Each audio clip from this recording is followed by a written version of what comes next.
Kalau ini benar, ini cerita, coba kasih saya tanda. Cita-cita harapan saya bertolak belakang dengan apa yang saya alami.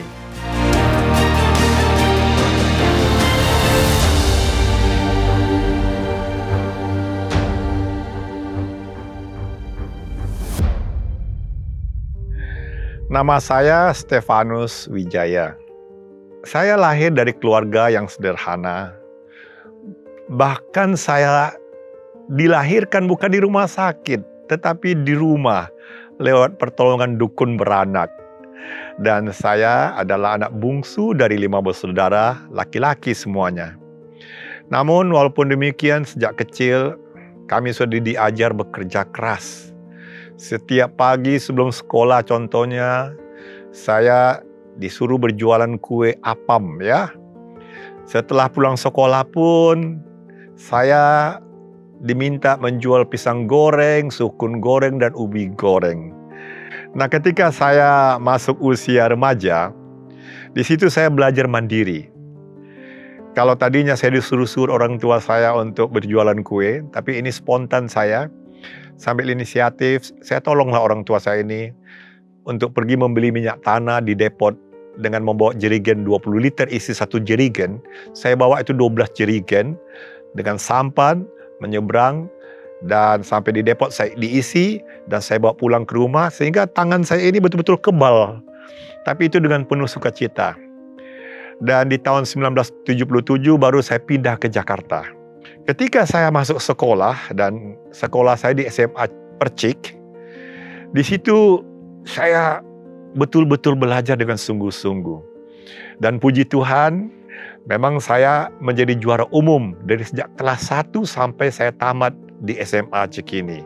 Bahkan saya dipercayakan sebagai ketua OSIS di sana. Dan ketika saya tamat SMA, saya diberikan prioritas masuk ITB, jurusan farmasi, atau Universitas Indonesia, jurusan matematika. Nah, itu tanpa tes. Tetapi entah kenapa, ada seorang pendeta, beliau ini seorang doktor tamat teologi, dan menawarkan saya kuliah di IDKA, sekarang namanya UNAI. Dan saya tertariknya bukan apa-apa, karena dikatakan di kampus itu mereka berbahasa Inggris.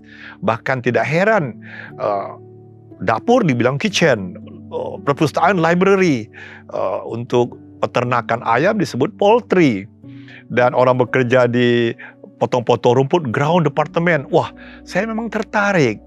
Akhirnya saya tolaklah kesempatan istimewa masuk ITB dan UI, dan saya pilih masuk IDKA pada waktu itu. Begitu masuk UNAI, saya lihat orang banyak berdoa. Apa saja kegiatan diawali dengan doa. Bagi saya ini aneh nih. Nah, baiklah, akhirnya 3 bulan sebelum tamat saya dari UNAI, saya sudah senang sekali. Tapi saya jadi bermimpi.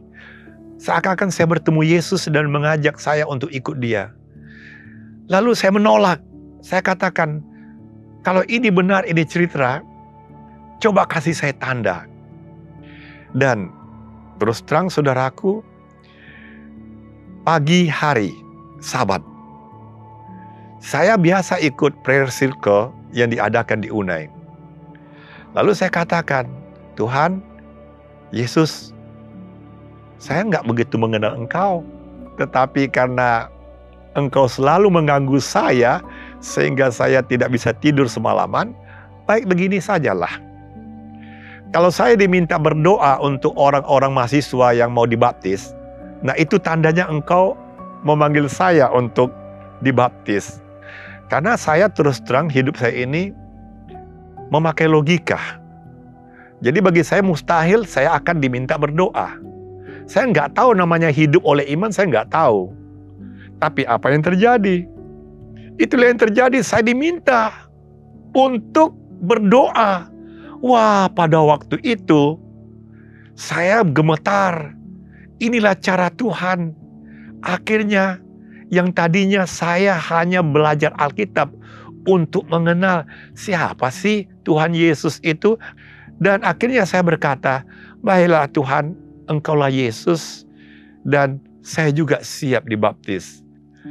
Setelah saya tamat kuliah dari UNAI, dan saya bekerja setahun sebelum saya melanjutkan MBA di University of the East Manila, saya terus terang sangat bergumul. Karena cita-cita harapan saya bertolak belakang dengan apa yang saya alami. Sebab saya harus hidup sekarang tidak usah pakai logika, tapi harus dengan doa dan iman. Dan itu saya coba, dan saya minta Tuhan, tolong saya supaya saya bisa menyelesaikan program MBA ini jangan 2 tahun, tapi 1 tahun memakai jalur program eksekutif. Tapi sesungguhnya itu tidak masuk di akal. Tapi saya coba. Dan akhirnya Dean daripada University of the East dan termasuk rektornya mengatakan, coba kamu ajukan surat ke Menteri Pendidikan di Filipina. Nah, saya ajukan itu surat. Apa yang terjadi? Di dalam nama Yesus, saudaraku, Yesus yang saya tidak kenal tadinya, disetujuilah saya untuk mendapatkan keistimewaan ikut program eksekutif yang bisa tamat 1 tahun. Nah, sejak itu, saudaraku yang kekasih, saya benar-benar bersyukur. Rupanya hidup sebagai anak Tuhan, artinya kita harus bersandar pada doa, bukan pada logika atau usaha sendiri. Saya bersyukur kepada Tuhan oleh kasih anugerahnya. Saya tidak menyesal untuk menerima Yesus ini sebagai juru selamat pribadi saya. Dan di dalam perjalanan hidup saya, sampai saya berkeluarga, dari seorang anak dari keluarga sederhana, seorang penjual kue, akhirnya saya bisa menemukan Yesus di kampus. Ini satu hal yang tidak ada di dalam pemikiran saya. Akhirnya saya dipanggil oleh Yesus, dan tidak itu saja, Yesus memakai saya. Ya, itulah cara ajaib bagaimana Tuhan memanggil saya. Dan Dia bisa memakai siapa saja, termasuk saudara yang menyaksikan kesaksian saya ini. Hidup kita mungkin saja sederhana, penuh pergumulan, bahkan penuh keraguan. Tapi janji Tuhan itu pasti dan setia. Siapa yang datang kepadaku, tidak akan kubuang.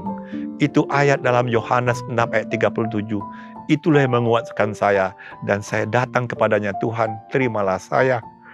Itulah kesaksian ini yang bisa saya sampaikan. Semoga menguatkan kita semua untuk kita tetap setia kepada Yesus.